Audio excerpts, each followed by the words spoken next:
Welcome, ladies, gentlemen, and hermaphrodites, my fellow slaves of the global plantation.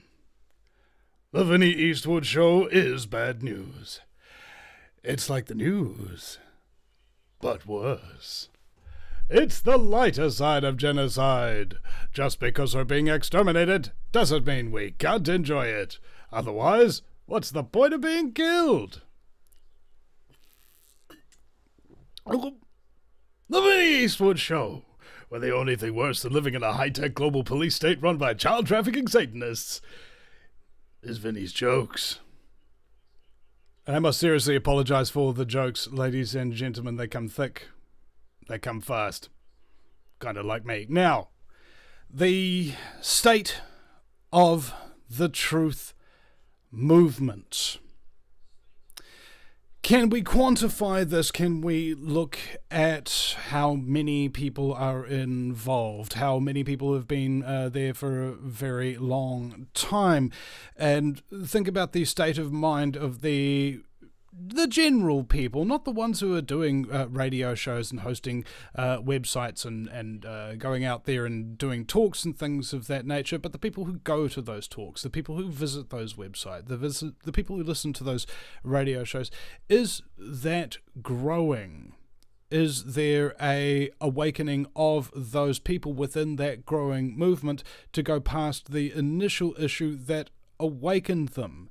For example, myself, I started off as a cannabis activist, and then you realize that there's a hell of a lot more going on in this world than just the evils of cannabis prohibition.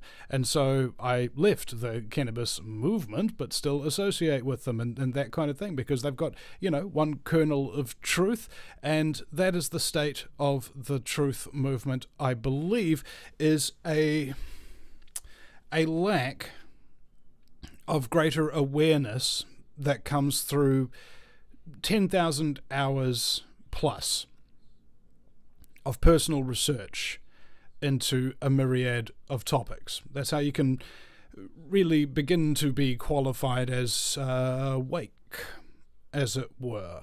Whereas many people have only simply woken up very recently, quote unquote, and they are being blown away and being traumatized by what they have seen, as has happened to all of us who've been awake for some time.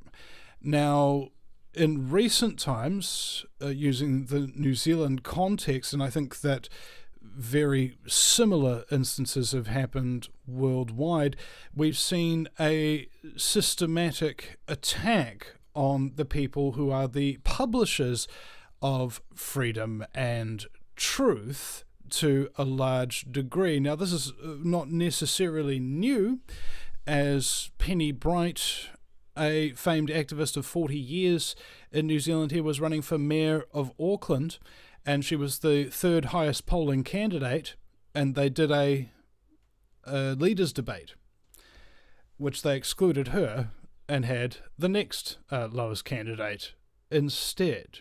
Right, the censorship of political debate, the censorship of online media, the amount of videos that I've put out this week that I've had to delete because I know, I know that they're going to violate these made up new rules of broadcasting, and that's very, very annoying to me. I'd rather just speak plainly and speak the truth, but you can't really do that anymore.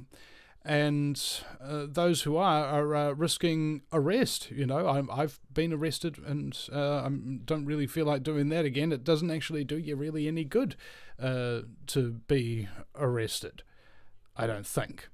The amount of time it costs you, this is what Stefan Verstappen told me, is trying to take the target off your back, per se. Now, am I doing that? I don't think so. But this is part of the broader context, whereby if you're awakening, a lot of you will have some fear associated with becoming active. Now, what happens is you don't go out knowing precisely what you know, per se. You'll go out thinking you know what you know, And much of what you've been told by people in the alternative media may well be the truth. So you've got a leg to stand on. But because you're out of practice with argument, okay, and people avoid quote-unquote argument because they don't know the definition of it. It's when two people listen to each other to see what they can agree on, okay? That's the thing about it. If we're going out with some sort of emotional thing, oh my God, they're trying to exterminate me, I need to wake up people or we're all going to die, people kind of, you come off like a Jehovah's Truthless, you know, like that's what it comes off like. You're basically a cult member, and you are, all right? Truth is a cult. Make no mistake about it. Like all other cults, the exact same techniques have been perpetrated upon you.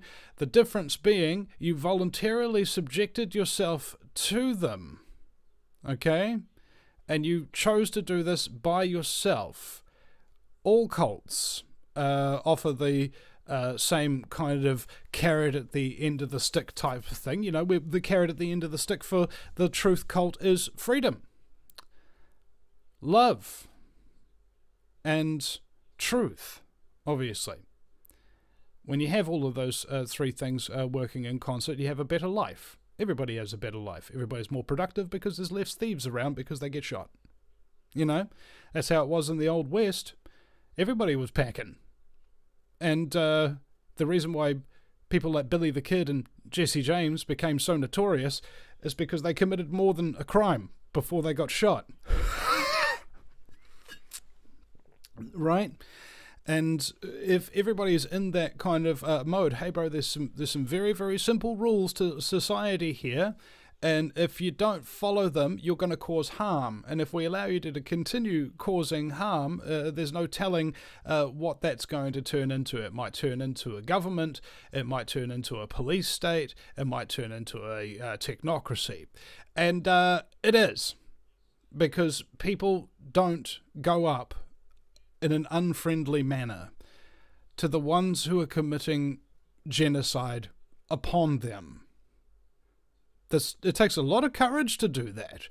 And often people are not courageous until they see somebody who is going and doing it. And then they slap them on the back and they applaud them. Oh, you're a hero, you're great, it's unbelievable, you filled me full of hope and stuff like that. And then they click on the next video link. And don't change necessarily what they're doing because they're still learning. Okay? We put too much impetus on it, especially the old activists like me, who've been around for quite some time. Often we make the mistake that people need to hurry up and catch up and get their crap together. You know, it's like, dude, nobody was sitting there giving you a hard time that you're not truthing enough. All right? You spent your own time in every bit that you could because you're obsessed with it.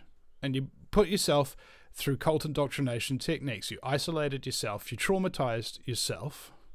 You came up with your own language to communicate with. You see?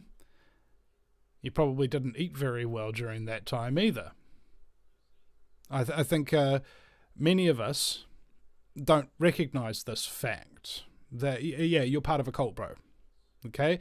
Now, the fact that this cult is based on the actual truth, the one objective truth, things that don't care how you feel, what you believe, but they just are. And they are not what they are not. They definitely are what they are. That sort of blanket, black and white sort of world thinking is certainly not popular to those who love living lies. And there's all sorts of reasons to love living lies. It appears more comfortable. You don't have any idea why all the frustrations in your life are happening. You don't know why your health is going bad.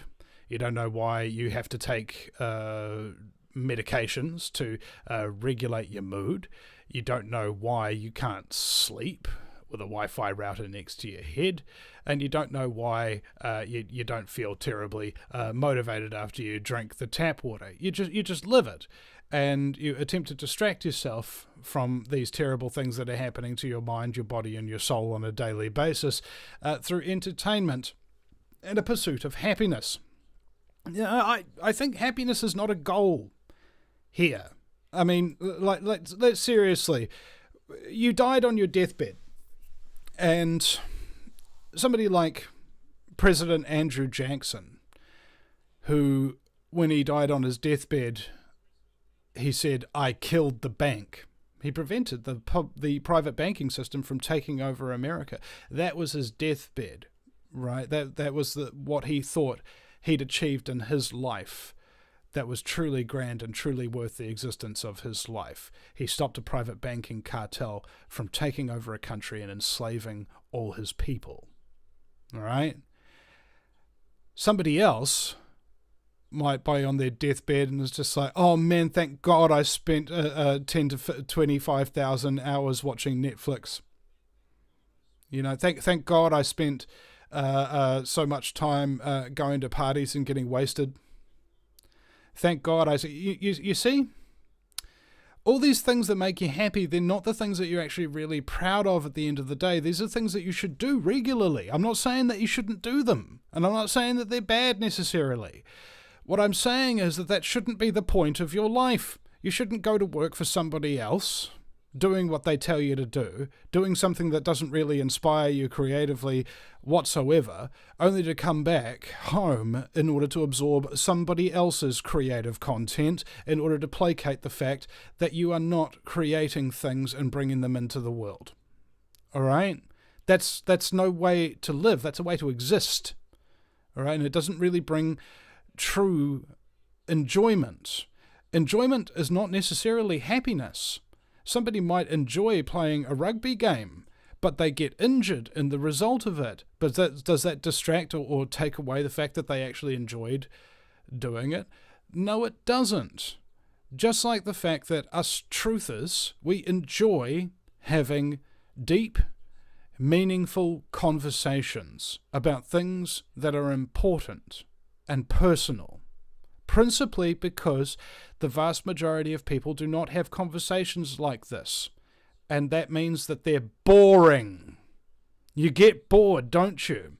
And in your boredom, you become frustrated. In your frustration, you get angry. In your anger, you start to lay blame. In laying blame, you stop taking personal responsibility. And that's it. That's the trap when you wake up that you can find yourself in.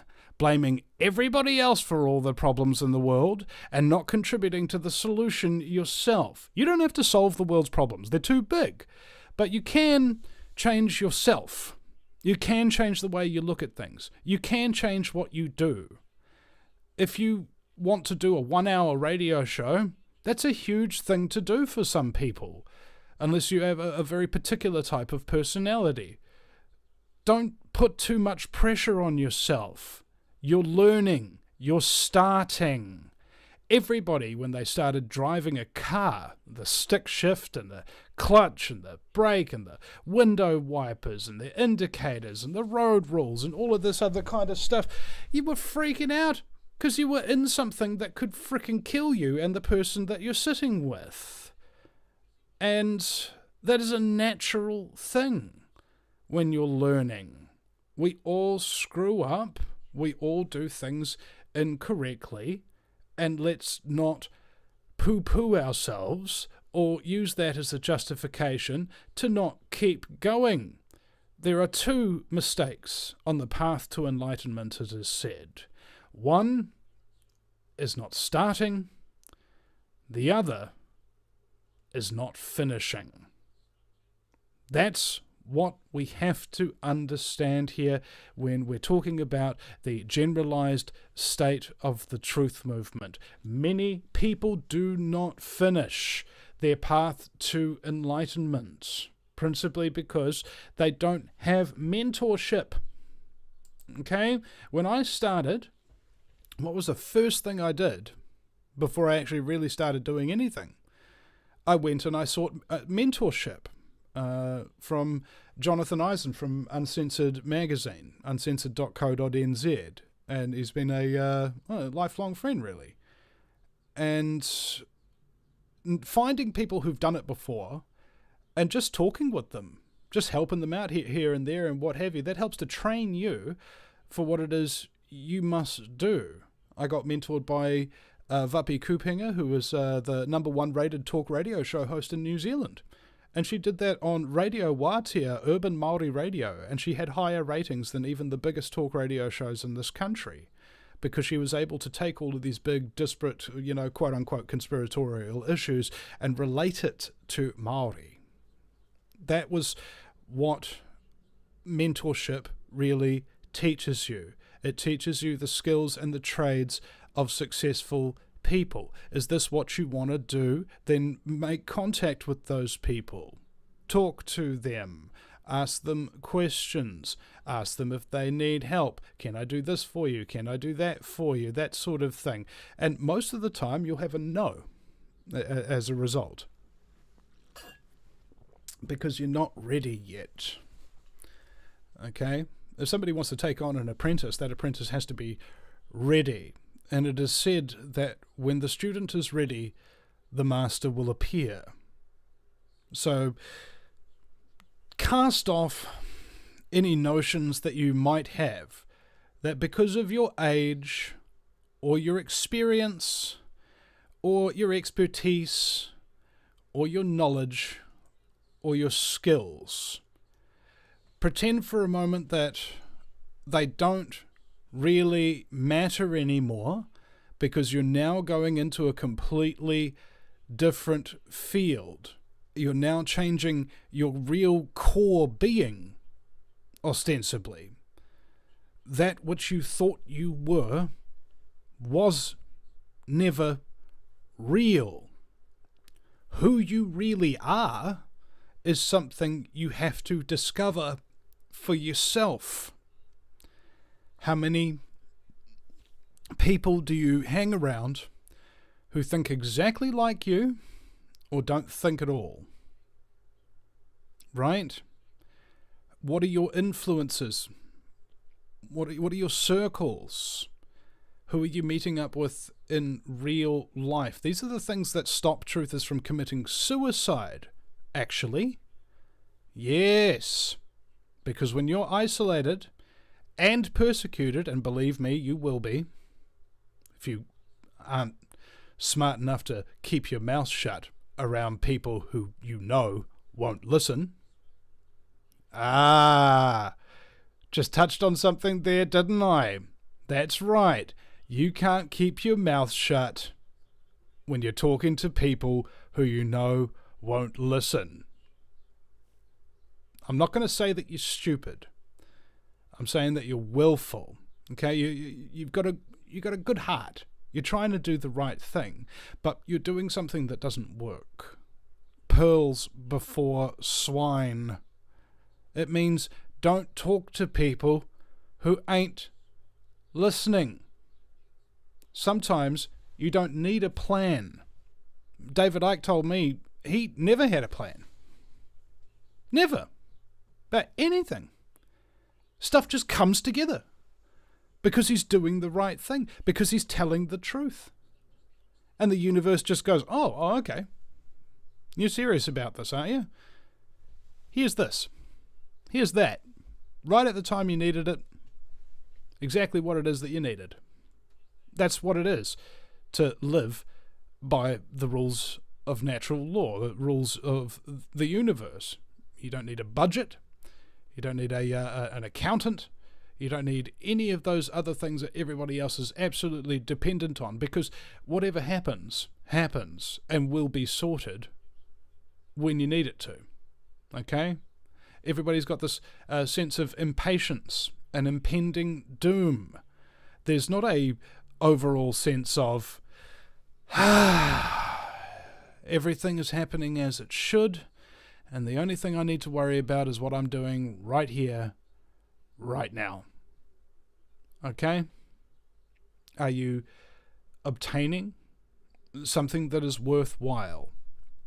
Okay, knowledge, research, all of that sort of stuff. We all did it, but after you've done it, then you need to go into the next stage where you start applying it.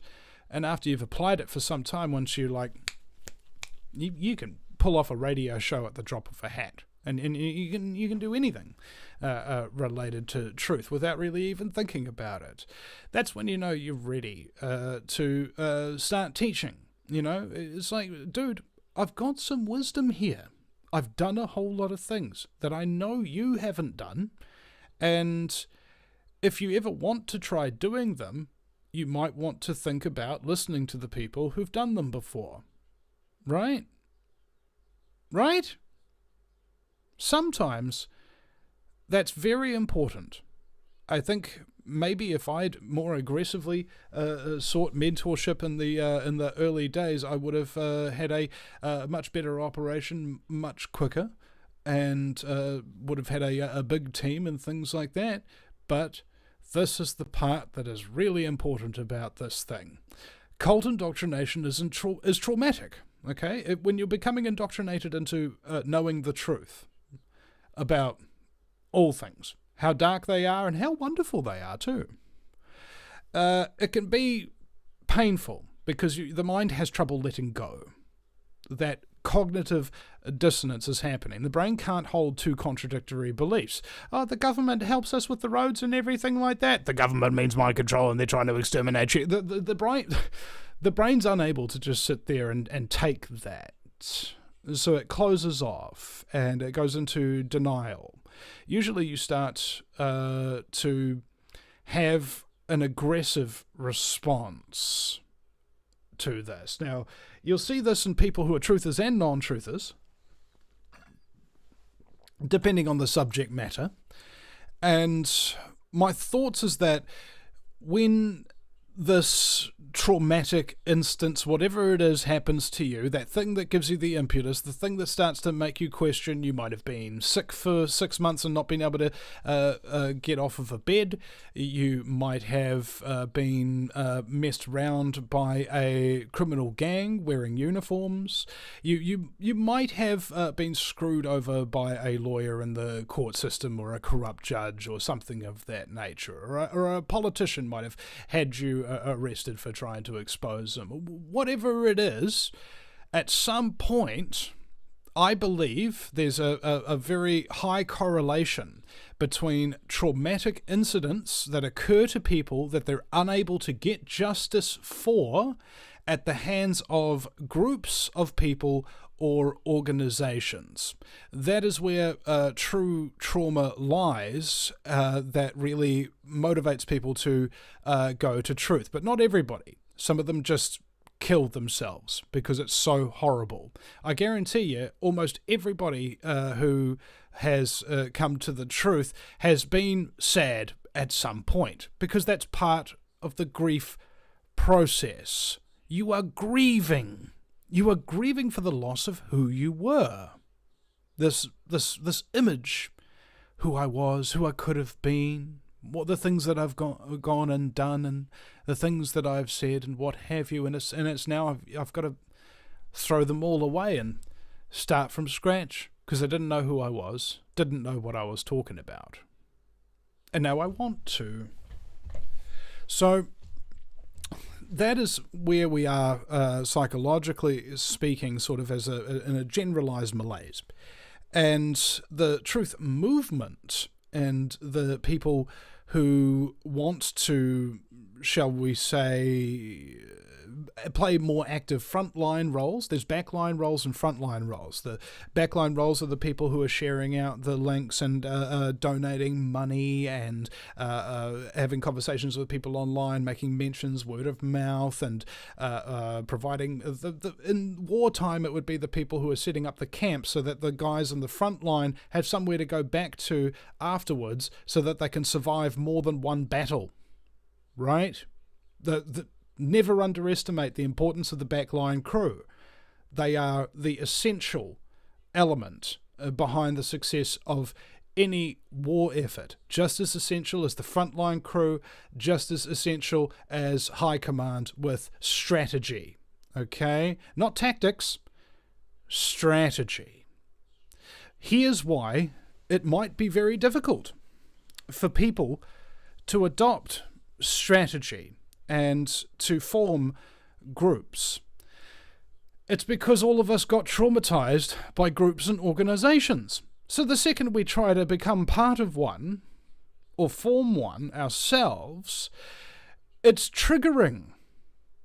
Okay? We go into fight or flight response and we start accusing each other and being suspicious and retreating into ourselves and things of that nature, because most of us have got complex post-traumatic stress where we lost control of our life for between 1 and 6 months. And the neural interlay of our brain, the thing that connects our prefrontal thinking, our mammalian feeling, and our reptilian action, has basically got a tripwire on it, where as soon as you even conceive, as soon as you even think that there's a threat, you immediately go into fight or flight.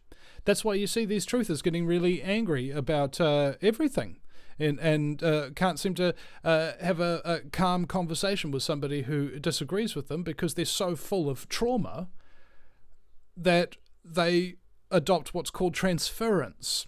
Okay? Have you ever been arguing with somebody online and then your missus comes in and says, "Hey baby, what are you doing?" and then you snap at them or something like that? That's transference.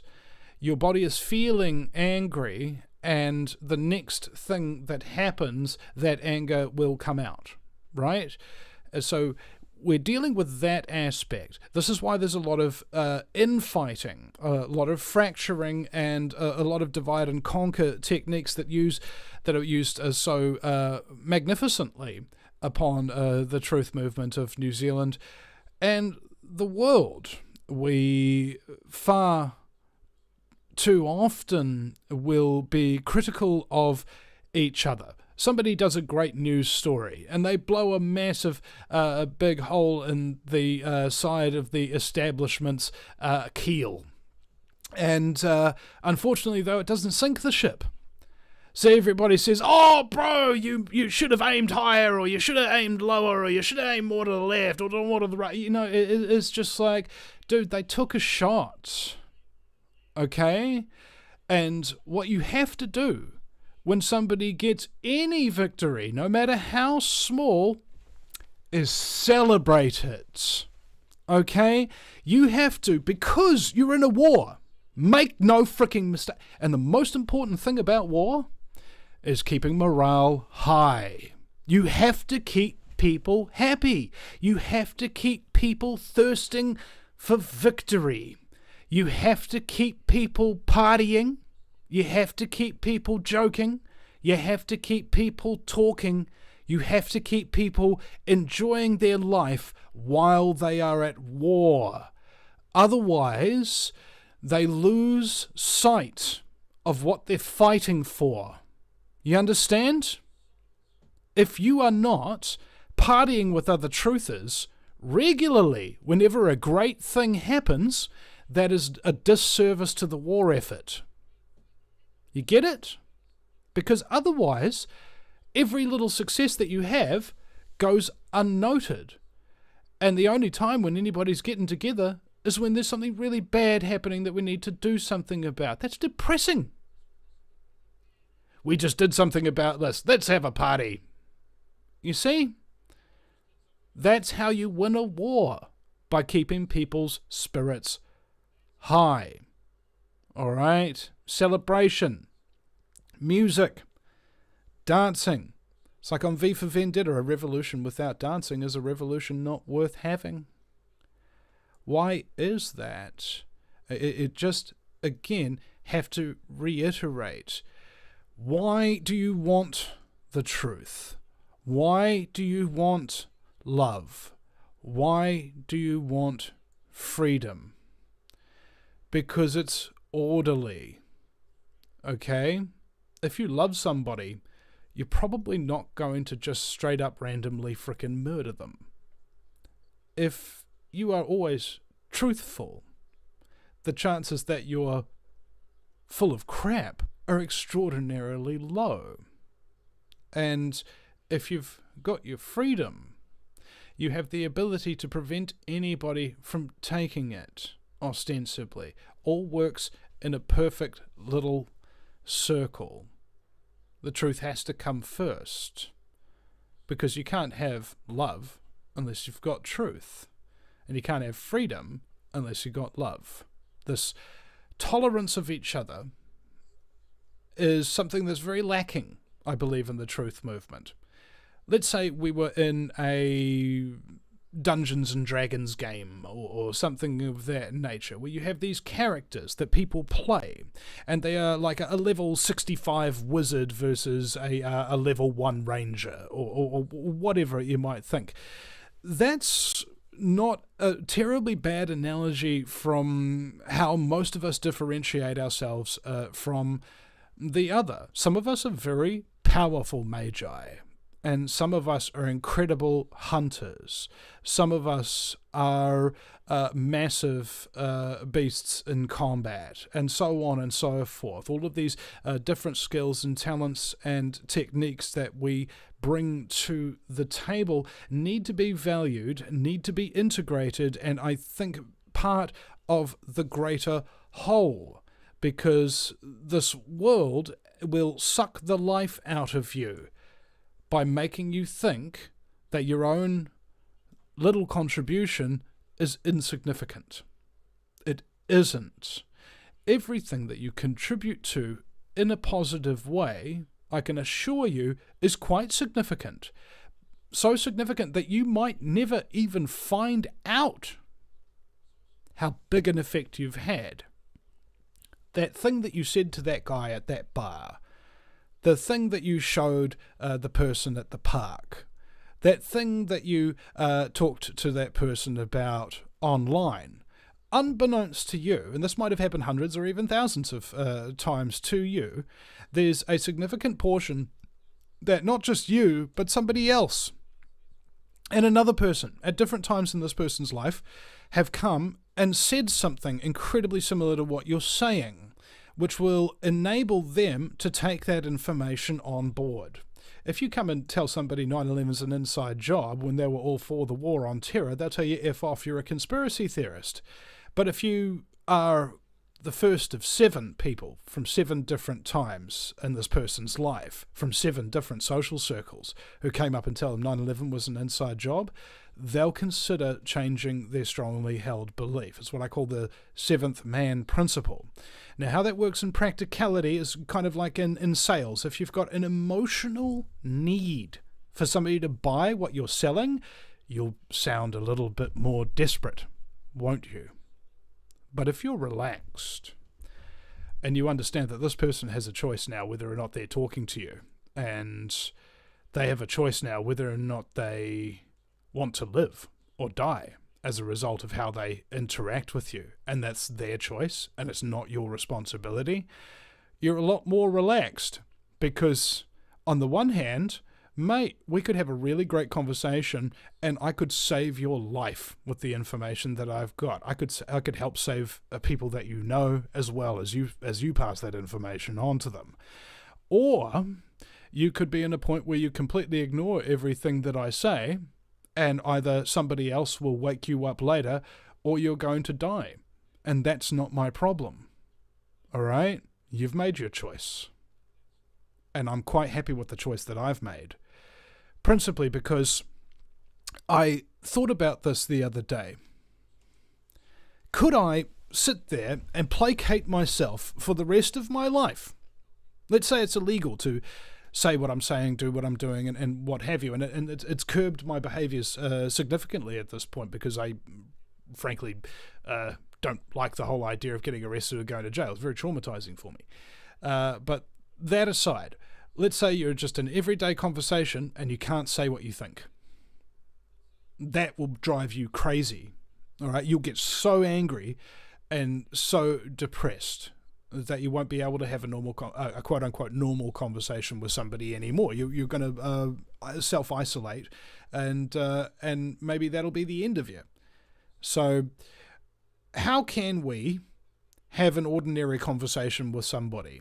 Okay, talking about a card game or their job in a box-making factory or something of that nature, when you're used to talking about holographic fractals being projected by collective consciousness experiencing itself subjectively. You know, it's a bit of a step down intellectually, spiritually, and quite frankly, these people are dull. All right, even people in the truth movement, mark my words, the truth movement is a perfect representation of the general public. We have just as much ignorance in the truth movement, just as much laziness, cowardice, just as much boring, unoriginal people, just as much lazy people, okay?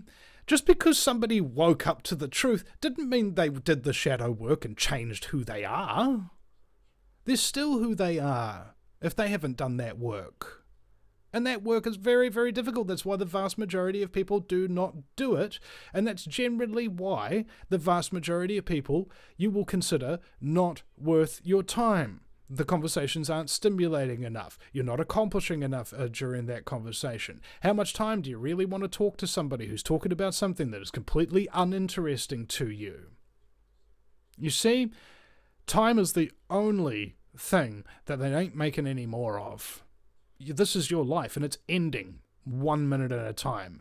Now, people can say, oh, but I'll go to God, or I'll get reincarnated, and blah, blah, blah. Yeah, that's true, but you might be in a different meat suit. You might be in a different state of consciousness awareness. Right now, you're experiencing infinite awareness as yourself, subjectively. Okay? Which means it's very important and very significant, because the universe literally could not be complete without willing you here. You understand? You are very important. That's why you should stay alive, generally, for as long as you possibly can. And I'm saying stay alive because I'm not talking about survival. I'm talking about really being alive.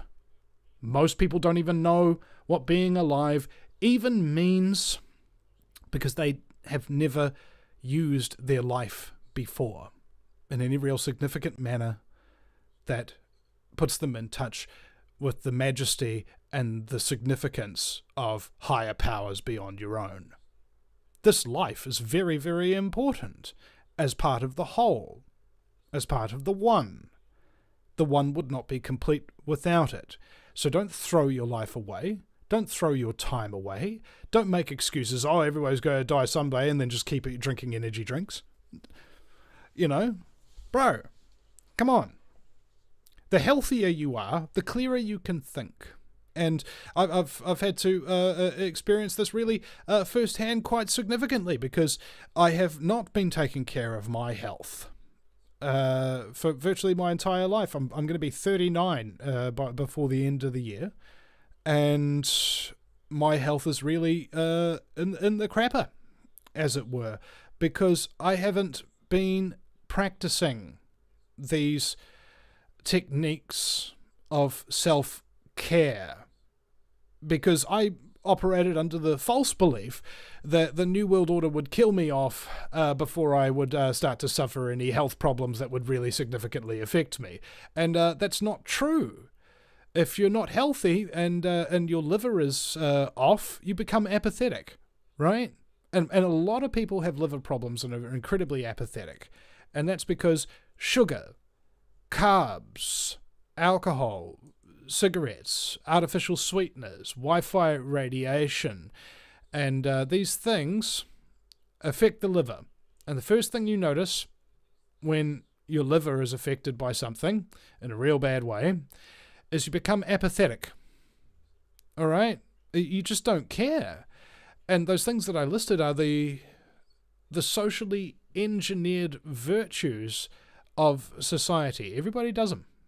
All day, every day. Not everybody does all of them, but almost everybody does them at some point. And so what this has done is, I think it's affected the livers of the vast majority of the populations of Western countries.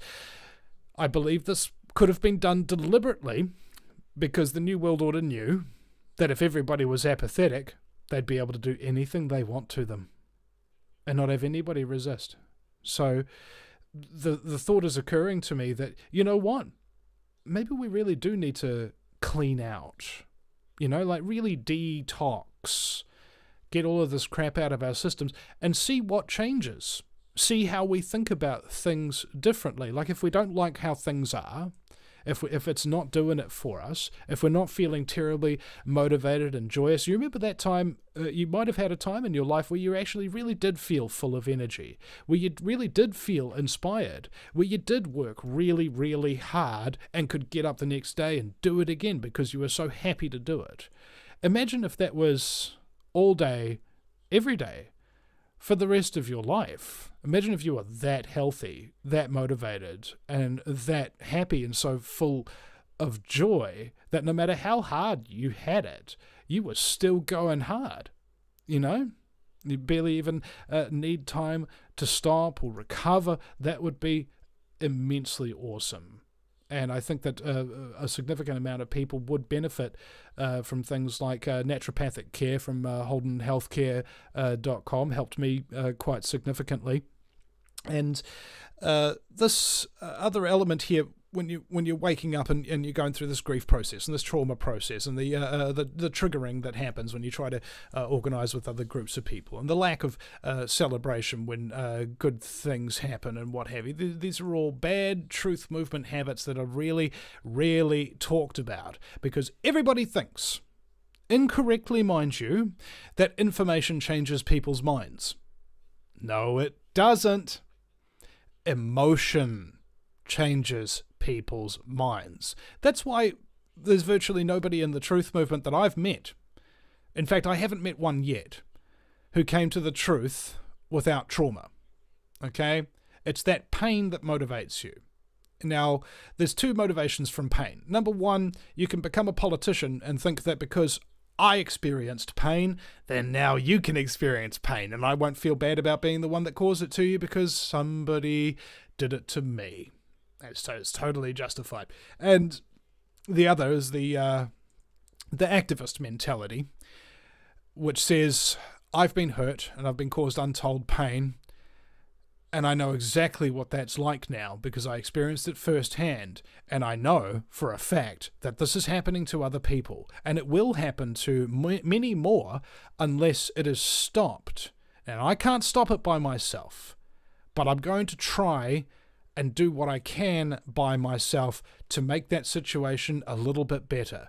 If there's one person that stops getting hurt as a result of the emotional story that I told them, that gives them a little bit of a hair standing up on end, being suspicious about what's happening in their own life, and then saying no to a particular practice that might addict them or brainwash them or make them depressed.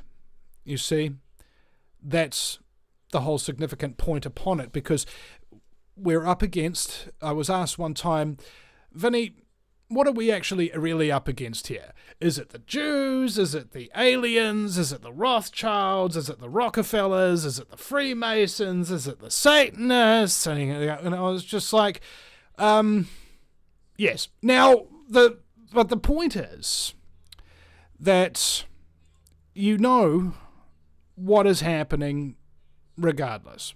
The question is, what are you actually doing about it?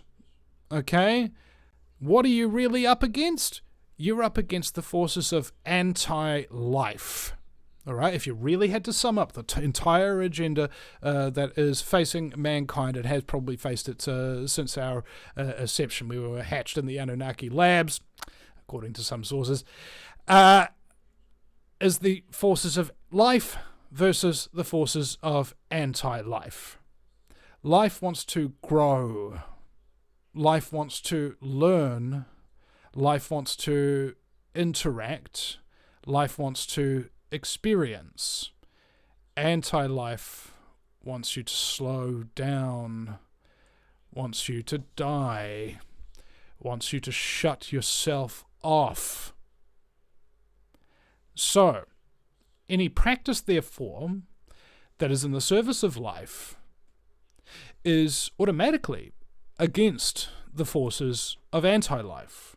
And because they have many people in their employ, large amounts of incredibly well-financed, well-educated, and often, surprisingly enough, well-meaning people who are hatching these schemes to enslave mankind and developing significant, scary technologies in order to do it. You know, one of the scariest words I've ever heard was psychotronic weapons, you know, psychological electronic weapons, the kind of weapon that you can turn on and make somebody feel something, all right? Like their skin being on fire. Like I want to kill everybody around me. Like I'm going to kill myself right now, right? Psychotronic weapons. That's some scary stuff. And you will learn, if you want to, about these terrible, horrible, no good, very bad things. Now, you get what you pay for. If you want to know about these things, you will get traumatized again and again and again. That's why listening to these shows is very difficult for some people, because I interview so many different people about so many different topics that you might have previously been unaware of, and we get right to the heart of it, and we get right to the core of the issues. And that way there's no real escape from it, because sometimes in order to grow, you have to experience growing pains. Sometimes in order to create something new, you have to destroy what is already there. And that is, I think, the predication of the truth movement in general, is that we are self-destructive in our pursuit of personal growth. We destroy ourselves so that we can remake ourselves better and stronger. And in some cases, we do it in such a way where parts of us are lost. Parts of us become sick. Parts of us don't feel very good at all sometimes, because we get trapped in our heads and we think about how many people there are out there, how much fluoride they're drinking, how many injections they're having, how many psychotropic drugs they're on, how much mainstream media television they're watching, etc., etc., etc. You can sit here very easily for the rest of your days and blame everybody but yourself for what's going wrong. And you could find yourself infinitely justifying yourself over and over again. But that doesn't actually accomplish anything. That doesn't make you feel any better. It just makes you feel worse. It makes you resentful. People die for the same reason machines do. They oxidize. They rust. And in our case, we age. And the thing responsible for this is free radicals. They're like miniature psychopaths. They steal electrons. They roam around and they find little cell merrily marching along. And all of a sudden this free radical comes along. Hey, buddy. Oh, you're so beautiful. Oh, you're so talented. I see you got some electrons there. Do you mind if I just snatch them off? You know, and this little cells are absolutely destroyed in this process. You know, a part of him has actually been taken. And so he starts to wallow around in the bloodstream, and somebody else comes and finds him. This is the opposite of the free radical. They're called antioxidants. What they do is they find cells that have had their electrons stolen, and they give them some of their own. And this little cell was completely damaged and completely destroyed up until that point. Suddenly this little angel antioxidant comes out of nowhere and gives him some of his electrons. Helps to restore him to full health and goes back and is able to live. And the cell wonders, you know, how can I ever repay you for what you've given back to me that has been taken? And the antioxidant will say, you'll never have to. It's the same on the micro as it is on the macro. Everything's just a smaller or larger version of something else. We may think that the insects have less significance than us, but in some ways, to say that they have no significance, that they have no value, is an oversimplification, and we forget the gratitude of life. You're still alive. Even after all you've suffered. You have any idea how many people wish they'd lived into old age like you and didn't because they couldn't hack the things that had happened to them? Old age is not for the weak. If you live life, you will experience pain and trauma and suffering of some description. Just like in The Princess Bride, life is pain, Highness. Anybody who says different is selling something. That's why people don't want to come to the truth, because you're promising them pain. You're promising them suffering. You're promising them a hell of a lot of hard work with very little recognition or payment for that hard work. That is the promise of truth, as far as somebody who loves lies and lives lies for their life is concerned. There are unexpected benefits to telling the truth, however, because it orders chaos. You ever felt like you've been keeping a secret from somebody, and then as soon as you keep the secret out, even though it blows things up or whatever, you feel good because you no longer have to keep that secret? That's what the truth is like.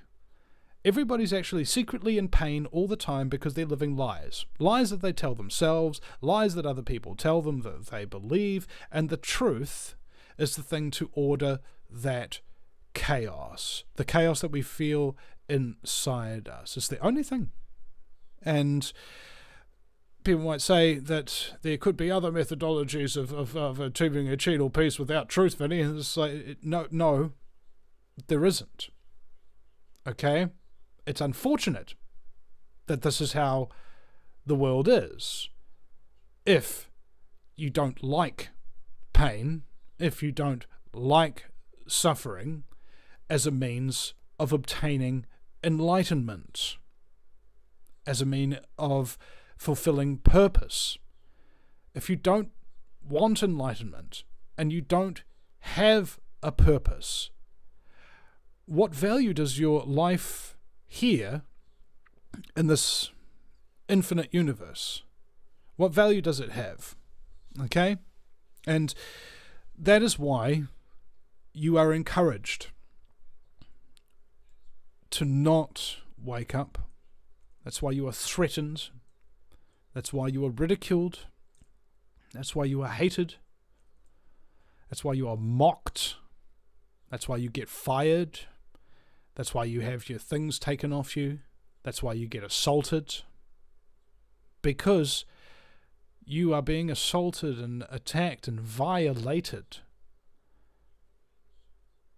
by people who are living a lie, who are simply and utterly jealous of the fact that you don't have to do what they believe that they have to do. You don't believe that you have to lie to yourself and others in order to have a good life. Okay? It doesn't mean you have to be mean. But sometimes, if somebody is perhaps, for example, a mass effing murderer, and you went up and you said something very mean to them or whatever, there's nothing wrong with that. It's perfectly justifiable. I would have no moral qualms about the mass murderers in this country and any other every time they go out to get some ciggies from the shop, having the shopkeeper, the customers, the people while they're passing them on the crosswalk, and the person in the cab that's dropping them off there, all of them should be giving them immense amounts of abuse. All day, every day. Why? Because they are murderers. Because they are liars. Because they are psychopaths. Okay? They don't deserve to be treated nicely. We can be nice until we're not. And if somebody is trying to kill you, you have the right given to you by God to defend yourself. Self-defense. And if anybody out there has any illusions that this is all going to end nice and peacefully and what have you, the truth will prevail and what have you, without immense amounts of suffering and blood and death and fear and destruction, you've never gone to war with a psychopath before. I've only been to war with 2 of them, and it destroyed me twice. And these guys are still running around because I didn't want to nail the coffin shut to prevent these walking dead vampires from walking the earth, because I knew that it would cost me my life too. That's what's terrifying about it. You're up against a force so dark, so evil, so conniving and sleepless in its malice and cruelty upon mankind that it is impossible. I will say that again, it is impossible to even imagine what they will do, to imagine how they think about things. This is the most terrifying enemy that anybody could ever be given awareness of. And to go up against these creatures takes rare courage, and all those who do so are to be commended, are to be supported, even if you disagree with some of the things they say, some of the things they believe. If they are fighting the forces of anti-life by bringing truth to order the chaos, any truth, as long as it's the truth, then you shouldn't be infighting. You shouldn't be divided. You shouldn't get conquered. You need to be appreciated and, above all, emulated. This is what the word encourage means, to give courage to others. We are often fearful of what might happen to us as a result of the consequences of our actions. But that is not good enough as an excuse. Yes, you're going to lose all your friends, you're going to lose your business, you're going to lose your home, you're going to lose your family, and you're going to lose your psychological health and well-being. Okay? And if you don't take that on the chin as just part of the natural consequence of fighting for the forces of life, then you're a coward. All right? Knowing what it full might cost, going in naively and what have you, that's great. But you'll soon learn, just as Billy TK did when he went in and thought that he'd help us save the country and so on and so forth. He tried harder than anybody and was more successful than anybody ever had been. And then he got sabotaged, and then he got destroyed, and that discouraged a lot of people out there because people weren't there to support him when he fell.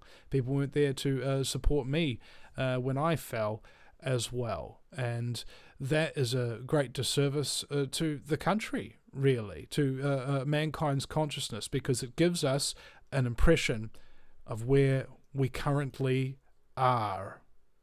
This is the state of the freedom and truth movement, ladies and gentlemen. You've been listening to the Vinny Eastwood Show on Ground Zero Radio, and I would like to encourage people to support me by going to thevinnieeastwoodshow.com and making a donation. For those of you who are listening on the live streams, there is the KiwiBank and PayPal and Patreon there for Vinny and the Vendettas, who do the music for the show. And I am in a state right now, ladies and gentlemen, where I am in desperate need of your support. I am so tired and I need to have a holiday. So if anybody would be kind enough, we are about maybe $1,000 short of just being able to survive the next couple of weeks while we go on Christmas break. So we could probably coast by with about maybe 1,000 New Zealand dollars. I think that's about maybe 600 US or so, and that's to get us all the way through to January 7th, which will be the opening show of the broadcast for the next year. Now, next week will be the last show that we do for the year. That will be on Sunday the 17th for those of you in the US, and Monday the 18th for those of you here in New Zealand. So I would like to ask, please guys, please let me have a holiday. Please let me have a break. I just need, to pay for gas, food, and all of those things that you just ordinarily just need to take care of, and we just simply do not have it. I've done so much work this year and in the last couple of years, and I really actually haven't had a holiday since 2019, it feels like, being able to go and see family at Christmas and stuff like that. It's been very, very tough for me, and I miss my family, and I need your help to be able to go and see them this holiday season. So if you can find it in your heart to say, Vinny, you know what, you've done a lot of good work and you deserve a holiday this year, here's a couple of $100, here's $1,000, that kind of thing would be wonderful. We have almost paid off the lawyers thanks to you guys. We only have about maybe $1,000 left to pay off. It was initially over 25 grand. You guys have paid off a significant amount of those lawyers' fees with your generous donations, and I'm extremely, extremely grateful, because although I talk about sometimes how there wasn't really much support for Billy and myself following our arrest, that's not entirely true. There was a huge amount of support, but often it wasn't from New Zealanders and talk radio show hosts and activists here where we live and where we fight for freedom. It was people overseas. So I'd like to acknowledge all of those people, our global freedom fighters, for helping us through this with their kind donations and their support. I'd like to also thank Ground Zero Radio for offering me a gig, and Republic Broadcasting Network, and Barry, and Maddox, and so many other people, Guru, Aussie friends and family who are in this global movement together. They've been inviting me on my shows, on their shows, and helping me out in such significant ways, and I can't be grateful enough for the opportunities that I've been given from our international counterparts. And that being said, of course, there are so many wonderful people in New Zealand, people like DK and Tanya and Debbie and Sigya, and all the people that we have in the chat rooms who listen to the show regularly and are so supportive in their comments and so helpful, especially with sometimes when we have tech issues. They help us out and let us know when things are going wrong. So you can't run any operation that has any significance without a huge periphery of wonderful people who all do millions of little jobs that help the overall project get off the ground in the first place, and second of all, keep it fueled so it can keep flying. I am so grateful to all of you guys for all the support that you've shown me and all the staying power that you've got, because you may not be complimented enough. Yes, You're very clever. Yes, you work very hard. Yes, you've got a big heart. These things are so important to have, and so few people have them. So, in terms of a rare resource, you guys are right up there with gold. You retain your value. And if that is something that is worth anything, then I hope that this broadcast has helped you to maybe understand yourself a little bit better, maybe understand what you're going through a little bit better, and maybe give you a little bit of a perspective on what other people are going through, and why you shouldn't necessarily feel too bad about it, and you shouldn't be too hard on yourself, because look at all you have done already. Look at all of that which you have resisted, all the attacks on your mind and your body and your soul, that despite the efforts of the smartest, most highly paid and most qualified evil people in the world, they still have not defeated you. You have my respect and you have my love. Thank you so much for being you, because there's nobody left to do it but you. We'll see you again sometime.